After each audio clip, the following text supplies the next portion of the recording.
도저히 헤어나올 수 없는 죄의 속박에 묶여 있다는 사실과 그러한 자신의 가난함을 알 때에야 비로소 인간은 참된 하나님의 구원을 바라고 찾을 수 있게 됩니다. 그런 의미에서 율법을 알고 율법대로 살고자 몸부림치던 바리새인들과 서기관들이야말로 하나님의 나라의 그 구원에 가장 가까웠어야만 하는 이들이었습니다.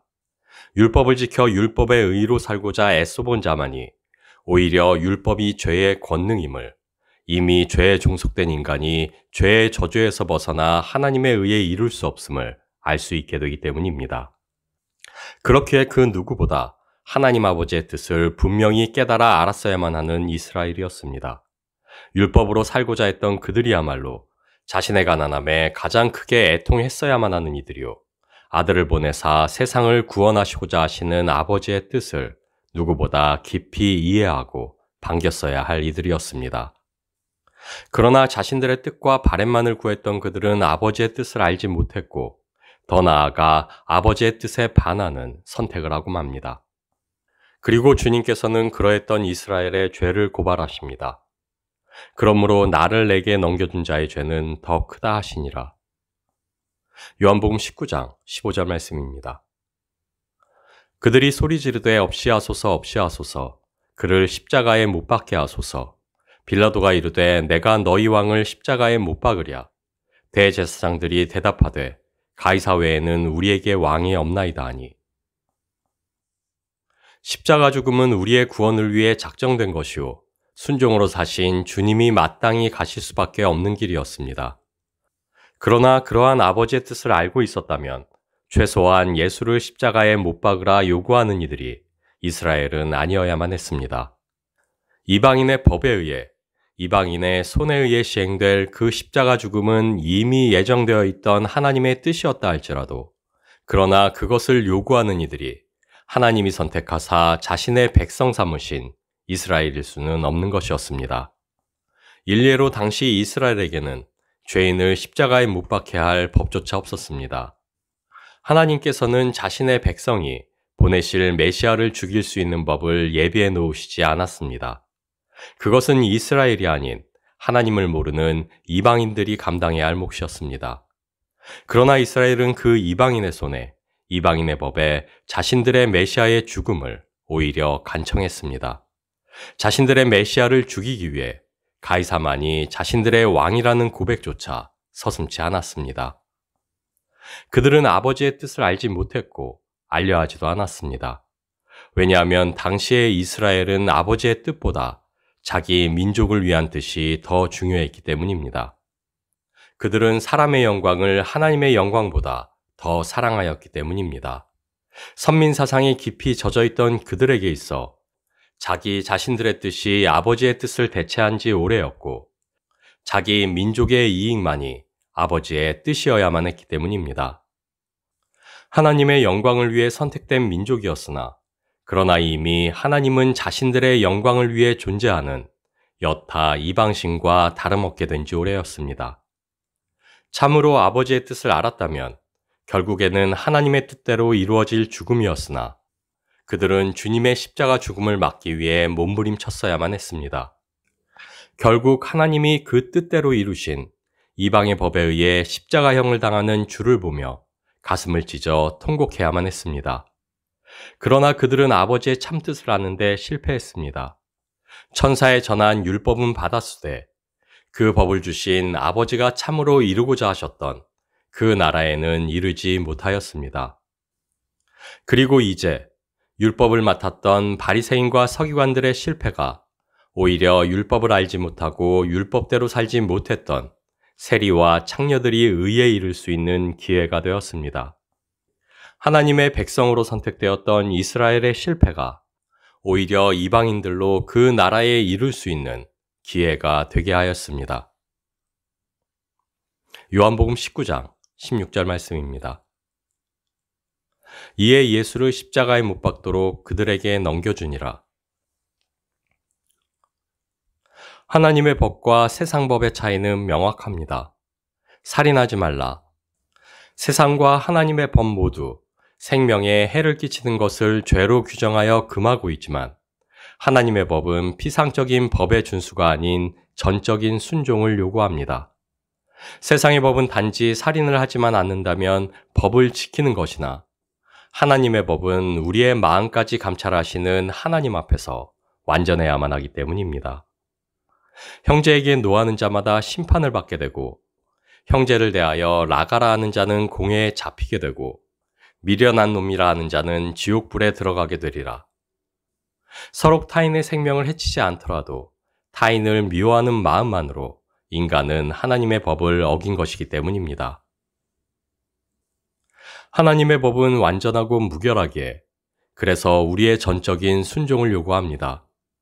그리고 전적이라는 것의 의미는 우리의 마음과 생각과 의지를 포함하는 우리의 전 인격과 행위에 있어서의 동기와 목적과 방식들에 대한 전방위적이고 일관적인 순수성을 가리킨다 할 수 있습니다.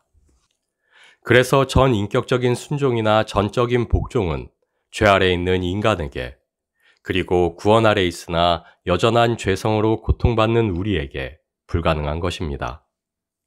사람으로는 할 수 없으나 하나님으로서는 다 할 수 있느니라. 그래서 하나님께서는 홀로 그 일을 이루셨습니다. 그 아들을 이 땅에 보내사 오직 믿음으로 말미암는 구원을 우리에게 주셨고 그 아들의 영을 우리에게 보내사 우리 안에 내주게 하셨습니다. 아들의 전적인 순종으로 자신의 의를 만족해 하시고 우리 주 예수 그리스도의 영을 우리에게 주사 우리로 그분의 의로 살 수 있게 하셨습니다. 전적이고 전인격적인 순종으로 하나님을 만족해 할 수 없는 우리로 그 아들의 영을 온전히 의지케 하시고 성령의 통치 아래 거하게 하사 그분의 나라로 살게 하셨습니다. 오늘날 우리에게 밝히 보이신 하나님의 뜻은 명확합니다. 그 아들의 의를 의지하여 그 의로 살아가는 것. 다시 말해 주 예수 그리스도 안에서 그분의 통치로 그분의 나라를 살아가는 것입니다. 아직 오지 않은 그러나 곧 다가올 하나님 나라를 소망하며 이미 임한 그 나라를 이 땅 위에서 살아내는 것입니다. 그리고 이를 위하여 우리에게 새 계명을 주사 그 나라의 법 아래 거하게 하셨고 성령으로 내주케 하사 그 다스림 아래 우리로 그분의 나라가 되게 하셨습니다. 요한복음 19장 30절 말씀입니다. 예수께서 신 포도주를 받으신 후에 이르시되 다 이루었다 하시고 머리를 숙이니 영혼이 떠나가시니라. 사탄의 권세 아래 있는 타락한 세계임에도 이미 멸망이 예정되어 불타 없어질 세상임에도 아침이 되고 저녁이 되는 창조의 날들은 여전히 반복됩니다. 죄로 왜곡되고 죽음으로 비틀렸음에도 세상은 여전히 하나님의 섭리를 쫓아 각자의 자리에서 자기의 역할을 감당하며 존재합니다. 보시기에 심히 좋았더라. 그리고 그것은 여전히 하나님의 기쁨이요. 하나님이 사랑하시는 아름다움입니다. 하나님 나라를 살아간다는 것은 단순히 그 나라의 영광을 취하고 누리는 것만을 의미하지 않습니다. 그 나라에 속한다는 것은 우리 존재의 근원에 대한 물음과 맞닿아 있습니다. 죄 아래 살아가며 결국 이 땅에서의 죽음을 통과해야만 하는 우리네 삶 역시 여전히 창조의 섭리 안에 있습니다.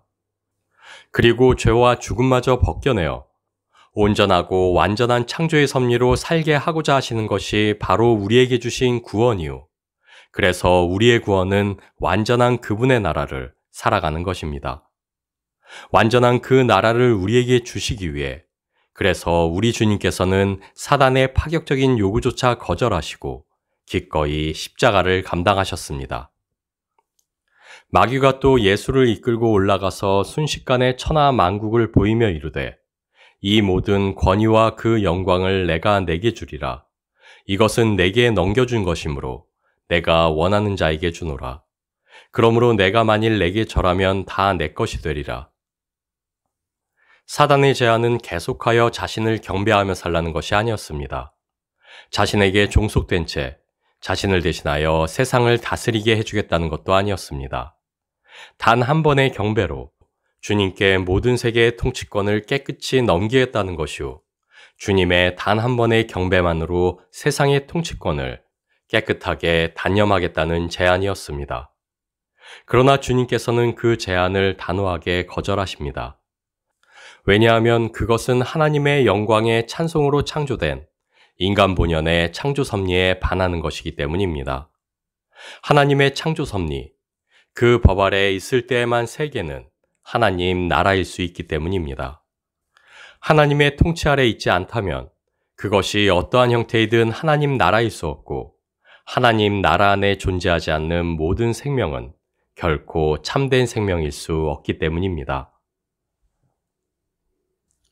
태초의 인류가 불순종으로 잃었던 그 나라를 이제 주님께서는 죽기까지 순종하심으로 되찾아 우리에게 이르게 하셨습니다.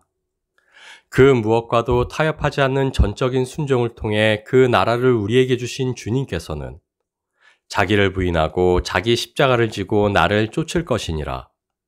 죄로 타락한 우리 옛사람의 완전한 죽음과 그 나라의 법에 대한 전적인 순종을 요구하사 우리로 그 나라를 살게 하셨습니다.